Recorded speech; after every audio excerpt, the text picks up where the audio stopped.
Welcome back study for success. चलिए आज हमारा टॉपिक एमपी से रिलेटेड रहेगा। तो आज हम देखते हैं एमपी की जनजातियाँ। एमपी की जनजातियाँ एक इम्पोर्टेंट टॉपिक है, ठीक है। तो एमपी की जनजातियाँ देखेंगे आज हम। तो चलिए स्टार्ट करते हैं। देखिए एमपी में सबसे ज़्यादा कौन सी जनजाति रहती है। तो सबसे ज़्यादा जो एमपी में जनजाति है वो है आपकी भील, और दूसरे नंबर पे गोंड, तीसरे नंबर पे है कोल। और अगर हम भारत की देखें, भारत में, तो भारत में जो सबसे ज़्यादा जनजाति कौन सी पाई जाती है, तो वो पाई जाती है भारत में गोंड, और एमपी में भील। और एमपी में जो दूसरे नंबर पे है वो पाई जाती है गोंड, और तीसरे पे कोल। तो चलिए अब हम देख लेते हैं ये कौन सी सर्वाधिक जनजातियाँ हैं, ठीक है। फिर कुछ पिछड़ी जनजातियों में आता है। एमपी में जो पिछड़ी जनजातियाँ हैं वो कौन सी हैं, तो वो हैं सहरिया, भारिया, बैगा। सहरिया, भारिया, बैगा, सहरिया, भारिया, बैगा, है ना। और एमपी में जो अन्य जनजातियाँ हैं उनको बोलते हैं कोरकू, पनिका, पारधी, मुरिया, अन्य जनजातियों की कैटेगरी में रखे गए हैं। तो सबसे ज़्यादा एमपी में कौन है, भील है, भील एमपी, ठीक है। दूसरे नंबर पे गोंड, और थर्ड नंबर पे कोल। और भारत में सबसे ज़्यादा कौन है, तो भारत में गोंड। चलिए आगे देखते हैं। ये कुछ संविधान में दिए गए हैं आर्टिकल्स के तहत इनको मान्यता दी गई है। ये देखें, देखिए संविधान में जो परिभाषित है वो कौन से आर्टिकल में परिभाषित है, एससी। एससी मतलब अनुसूचित जनजाति, अनुसूचित जाति, और एसटी मतलब अनुसूचित जनजाति, ठीक है। शेड्यूल कास्ट और शेड्यूल ट्राइब्स। तो देख लेते हैं आर्टिकल 366(24) के अंतर्गत दिया गया है, एससी को परिभाषित किया गया है ना। और 366 आर्टिकल 366 अंडर 25 के अंतर्गत एसटी को परिभाषित किया गया है। अब देख लेते हैं इनका संविधान में वर्णित कहाँ है। तो 341 जो आर्टिकल है वो एससी के लिए है, और 342 जो है वो एसटी के लिए है। अब हम एमपी में इनका परसेंटेज देख लेते हैं। तो जो एससी हैं वो एमपी में कितनी है, 13% है टोटल जनसंख्या का, 13%, ओके। और जो क्या कहते हैं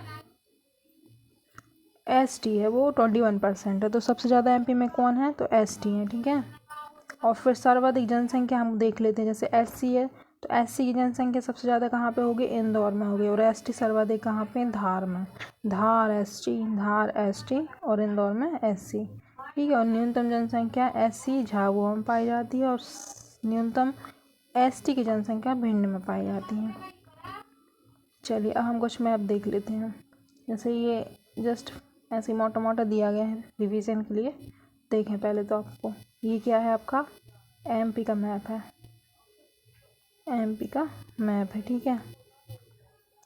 अब इसमें देखिए उत्तरी क्षेत्र है। उत्तरी क्षेत्र में कौन कौन सी जनजातियाँ निवास करती हैं वो देख लेते हैं हम। जैसे इसमें कौन कौन सी जनजाति निवास करती हैं, देखिए सहरिया, खैरवार, सोर, ये उत्तरी क्षेत्र में है, ठीक है। सहरिया, खैरवार, सोर ये कौन से क्षेत्र में है, उत्तरी क्षेत्र में है। और पूर्वी क्षेत्र में देख लेते हैं तो कोल, पनिका, मुड़िया, ओराव, बैगा, ये सारे पूर्वी क्षेत्र में है। मध्य क्षेत्र में गोंड, पारधी, ठीक है। और फिर पश्चिमी क्षेत्र में भील, बंजारा, जो कि राजस्थान साइड आता है, भील, बंजारा। यहाँ दक्षिण में देख लेते कोरकू, भारिया। सहरिया आपके उत्तर में है, ठीक है, और भारिया है दक्षिण में, ऐसे याद करेंगे। इस साइड भील, बंजारा है, और पूर्वी साइड क्या है, बैगा, पनिका, कोल, मुड़िया, और बीच में कौन है, गोंड, पारधी। तो ये आपका हो गया, ठीक है। अब हम आगे देख लेते हैं कि जो एमपी में जो सबसे क्या अभी बताया था मैंने, जो एमपी में है जनसंख्या के आधार पर सबसे ज़्यादा जनजाति कौन सी है, भील है, दूसरे नंबर पे गोंड, और तीसरे नंबर पे कोल है। अब एमपी में क्षेत्रफल आधार पे सबसे बड़ा जो जनजाति समूह है वो गोंड है, जो कि भारत की सबसे बड़ी जनजाति है, ठीक है। आगे देख लेते हैं। अब ये मैप आ गया है ना, इसमें अच्छे से दिया हुआ है, तो ये देखेंगे अपन। तो देखिए ये मैप है, इसमें अच्छे से देखते हैं हम। तो मैप तो आपका ये है, ठीक है। ये आपका मैप है। अब देखिए इसमें क्या है,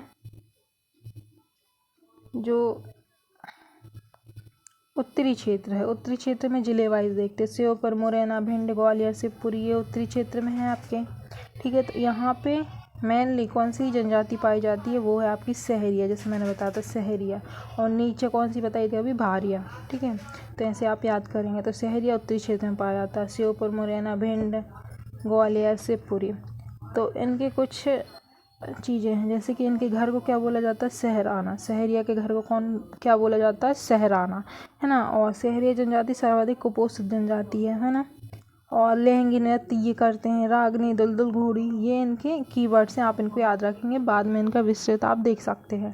तो सबसे मेन चीज़, सहरिया जो जनजाति है वो उत्तरी क्षेत्र में पाई जाती है, इनके घर को बोला जाता है सहराना, और अत्यंत ये कुपोषित जनजाति है। ठीक है, और लहंगी नृत्य ये करते हैं।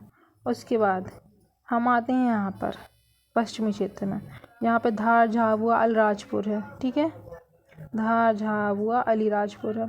तो यहाँ पे आते हैं हम, तो देखिए यहाँ पे कौन सी जनजाति है, भील। मुख्यतः कौन सी पाई जाती है, भील। हाँ, इनकी जो झूम कृषि करते हैं, जिसको बोलते हैं ये चिमाता। इनको गहना प्रिय होता है, पंचदरी बनाते हैं, और गबरी इनका लोक नृत्य है, और भगोरिया उत्सव इनके द्वारा किया जाता है, नृत्य भी उत्सव भी। तो इतनी इन्फॉर्मेशन इनके लिए है। उसके बाद हम आ जाते हैं कहाँ पे, मध्य क्षेत्र में, जिसमें पारधी, कोल मध्य क्षेत्र में, ठीक है, जनजाति निवास करती है। फिर हम देखें यहाँ पे बैतूल, छिंदवाड़ा। बैतूल छिंदवाड़ा में कोरकू है, भारिया है। ठीक है, और कोरकू जो है इनका जो चटकोरा नृत्य होता है। और फिर यहाँ पे देखें मंडला डिंडोरी में हलवा जनजाति रहती है। ठीक है, बैगा जनजाति भी रहती है इनमें, शहडोल में बैगा रहती है, सिंगरौली में बैगा रहती है, पनिका भी रहती है शहडोल में, है ना। पनिका कैसी जनजाति है, कबीरपंथी है, जो कि रीवा शहडोल में रहती है। और बैगा, बैगा देख लेते हैं, इंपॉर्टेंट है। तो बैगा परधोनी नृत्य है, कर्मा नृत्य करते हैं, विवाह लमसेना कहलाता है, झूम कृषि इनकी दाहिया या बेवार। जैसे कि हमने झूम कृषि यहाँ पे चिमाता देखी थी भील की, ऐसे ही बैगा की झूम कृषि दाहिया या बेगार।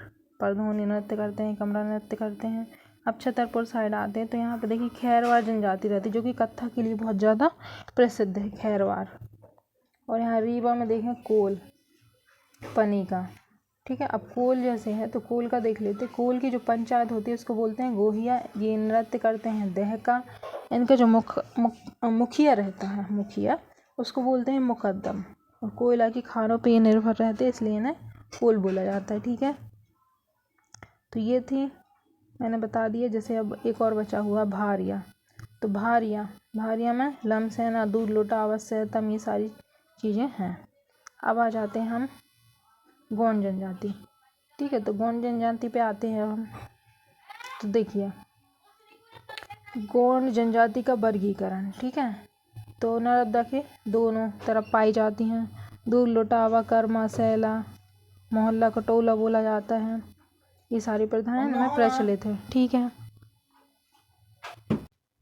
आगे देखते हैं गोंड जनजाति। ठीक है, तो गोंड जनजाति देखते हैं। तो देखिए गोंड जनजाति, तो इसमें क्या दिया है, नर्मदा घाटी के दोनों ओर ये पाई जाती है। इसे दो प्रकार से हम डिवाइड कर सकते हैं। कैसे कर सकते हैं, एक तो व्यवसाय के आधार पर कर सकते हैं, दूसरा कर सकते हैं हम संपत्ति के आधार पे। देखिए व्यवसाय के आधार पे जो वो काम करेंगे उस हिसाब से उनका डिवीज़न होता है, और संपत्ति के आधार पे जो उनके पास संपत्ति उस हिसाब से हम उसका डिवीज़न करेंगे। तो देखिए सबसे पहले तो संपत्ति ही देख लेते हैं, क्योंकि ये 2 टाइप्स में डिवाइड कर सकते हैं। जो सबसे ज़्यादा संपत्ति रखते हैं उनको बोलते हैं राजगौंड, और जिसके पास कम संपत्ति होती है उनको बोला जाता है धुरगौंड। ठीक है, अधिक संपत्ति राजगौंड। अब हम व्यवसाय के आधार पर देख लें कि प्रधान होते हैं एक ओझा, एक अगरिया और एक सोलाहस। 4 प्रकार से डिवाइड कर सकते हैं उनके काम के आधार पे। देखिए प्रधान जो होते हैं वो करते हैं पूजा पाठ। ओझा जो होते हैं वो कहलाते हैं तांत्रिक, जो कि तांत्रिक का काम करते हैं। और अगरिया मतलब लोहे का काम करने वाले गौंड को बोला जाता है अगरिया। और सोलाहस मतलब बढ़ई का काम करते हैं। तो इस प्रकार से हमने इनका डिवीज़न किया है। तो ये टॉपिक आपको कैसे लगे, अगर अच्छे लगे then please like my video. Thank you so much.